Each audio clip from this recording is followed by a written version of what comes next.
Imagine a rich, savory pasta, voluptuous and flowing, that doesn't break the bank, all because of one underutilized secret ingredient. Today we're cooking with chicken livers. I know. Ew, gross. No, they're fantastic. Stay with me. Let me convince you. First of all, let's talk about the cost equation.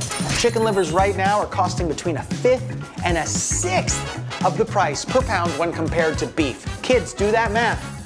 I mean, that is a huge savings. So that means we can take a meat sauce, make it extra meaty, and significantly reduce the price by combining ground beef and chicken livers. It's luxurious and it's affordable. It's literally a dichotomy that makes no sense, but it does.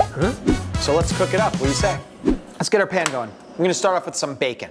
So we're just gonna make some lardons here. All right. I have found out that this bacon is actually pretty lean. So I'm gonna give it just a little oil to help it get going. But if you've got a fatty bacon, you don't need to do this. How will you know if your bacon is fatty or not? You will, if it renders its fat out or not. A little raw bacon. 1/4 of an onion. So this is like the perfect thing when you don't have a whole lot in the fridge. I'm just gonna go like this. I'm gonna take this half, okay? And now we can just go like this. So that's good, and we can save this for yet another day. Into the fridge, the time capsule of food preservation brought to you by the future. Let's take a look at this bacon. You know, funny thing, as I'm cooking more and more with small quantities of ingredients just to like build flavor, I find that a lot of the utensils that we use or that were being sold are like really big and clumsy. The Struggle Whisk 7500 that obviously started as, you know, a gag for a whisk has actually become like a go-to tool, and little spoons too. Do I really want a giant plastic spoon to like be delicate here right now? I don't think so. I think the fork works really well. It's ironic.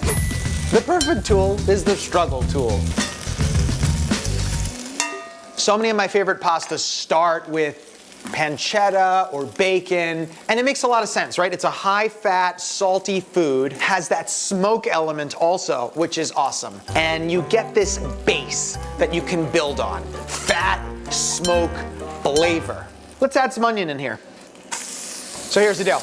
We're building a chicken liver ragu. What is a ragu? For me, it's a slow cooking meat sauce, pretty much of any type, from the peninsula shaped like a boot. All ragus usually cook for a pretty long time. This one's pretty fast. However, the flavors that build are amazing. Like right now, American smoky bacon with yellow onion, intoxicating aromas. Like how could you go wrong from here? I don't think you can. We got the bacon, we had a little oil to help it along. We've got the onions now absorbing the smoky, fatty bacon. Let's add even more flavor in the form of unsalted butter. One of the greatest ingredients of all time. Here it is. Boom. Now we're gonna come in with some woody herbs.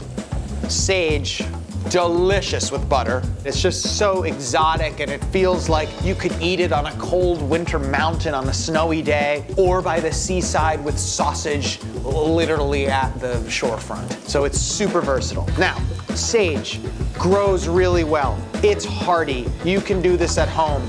If you don't have fresh sage, you could use dried sage. Although not quite the same thing. I would go for rosemary. Personally, I think if you're gonna use rosemary fresh versus rosemary dried, the difference is less than sage fresh and dried sage. Not quite as good. My order of preferences, to recap: fresh sage, then fresh rosemary, then dried rosemary, and last, dried sage. This is all cooking gorgeously. It looks so fantastic. Let's hit it with some black pepper. Now, I'm gonna quote one of my favorite cookbook authors. 10 twists of the mill. That's my recipe, 10 twists of the mill. But if you've ever read a Marcella Hazan cookbook, and she's effectively the Julia Child of Italian food in America as she was for French, that's how she wrote her recipes. 3 twists of the mill, black pepper. Pretty awesome. Check out one of those books. She's got a chicken liver sauce that has a way higher ratio of chicken livers than what we're making today. You can think of my chicken liver sauce as the introduction to chicken liver ragu. And when you realize how great this is, you should try Marcella's recipe. So check it out. The butter's foaming, the sage has crisped up a little bit. If you wanted to be like super bougie, you could pull the sage out, let it dry a little, it'll crisp up and crack like a piece of candy. I think I will do that. Just a few. Okay. Aromas are fantastic, not too much coloration. I love it. Beef. We're only using a 1/4 pound of beef here. That's 4 ounces. It doesn't have to be a particularly fatty 80-20. I mean, it could literally be a 95-5 because we have so much fat here. But the point is, beef, delicious, prices skyrocketing. Why? Everybody wants it, but also never-ending inflation. So, the old school of thought for stretching meat, we know this in American cuisine as meatloaf and Italian cuisine as meatballs, is add in breadcrumbs, add in egg, add in herbs, cheese, stretch the meat that way. But we're taking a different route. We're stretching the meat with more meat. And it's not like the second meat costs half as much. It costs 1/5 as much. And of course that is chicken livers. The rest of that ground beef, well, I froze it for another meal. Thinking ahead. It's literally half of being a cook. Once the beef is going like that, we can hit a little tomato paste to stretch this out.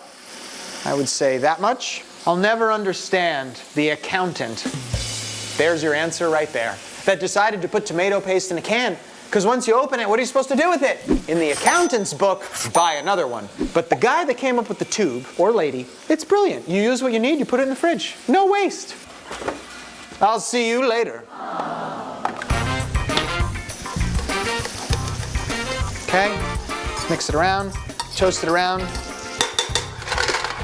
It's so funny, the first time I ever made a ragu, I was like barely seeing any sizzle, right? No Maillard reaction, no browning, and like no sounds, so underdoing it. And then I had a completely different school of thought, which was like full blast.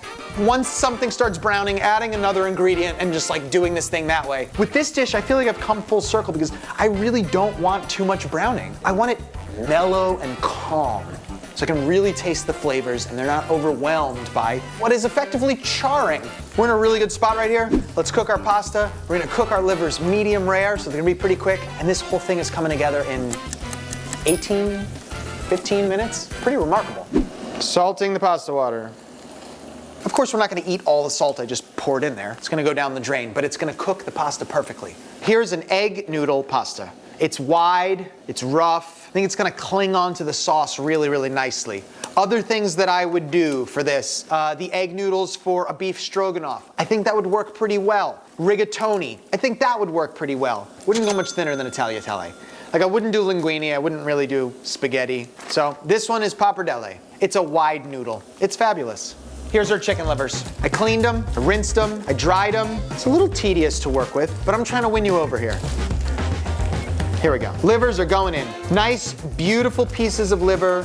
Any like veins or anything are gone. I quartered them. I rinsed them. Honestly, most of the work was there. So, chicken livers come in a giant jar, okay? When you take them out, you definitely gotta rinse them off because there's a lot of liquid there. Sometimes there's some green looking stuff going through there and you can just pick it out. It's not too hard, but you should look at every single piece because you want them to be fantastic. Quarter them, rinse them, pat them dry, ready to rock. And don't overcook them, otherwise they get very gummy. That's the whole thing. I'm gonna hit this with a little bit of pasta water, deglaze the pan, also like cook these livers even more gently. So here we go. That sauce is looking good. Okay. So, right now there's a deal on chicken livers. And when I say right now, I'm talking about like for decades. It's like the undiscovered ingredient. And it's a delicacy. This is looking beautiful.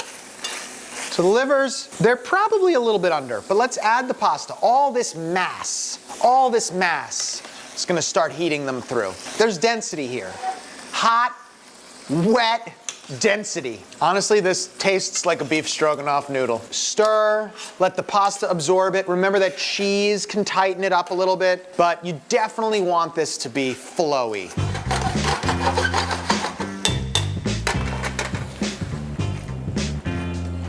I mean, that's looking pretty good. Cheese. We always buy the cheese in the block. It's more affordable. It tastes better.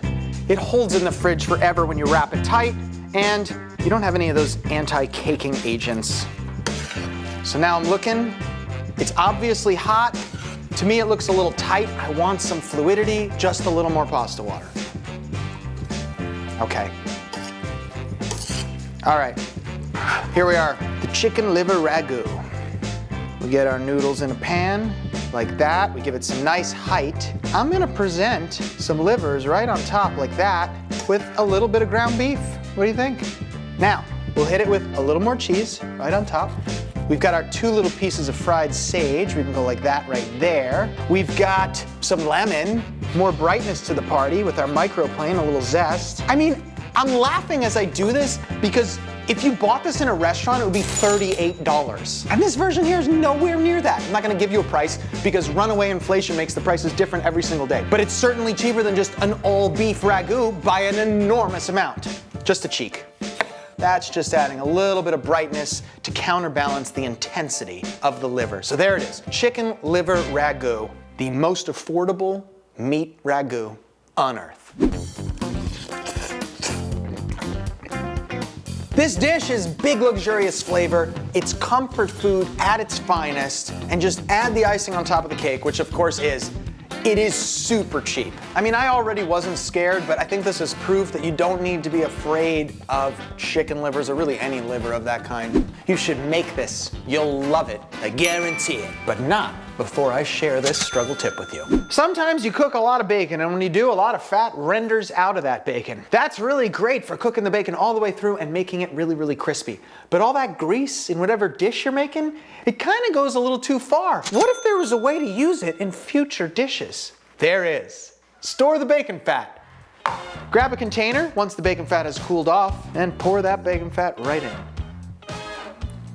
Be fat today.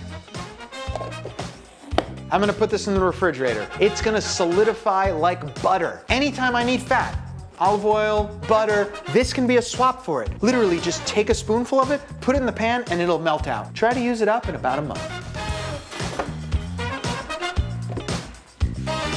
Good night, my sweet prince.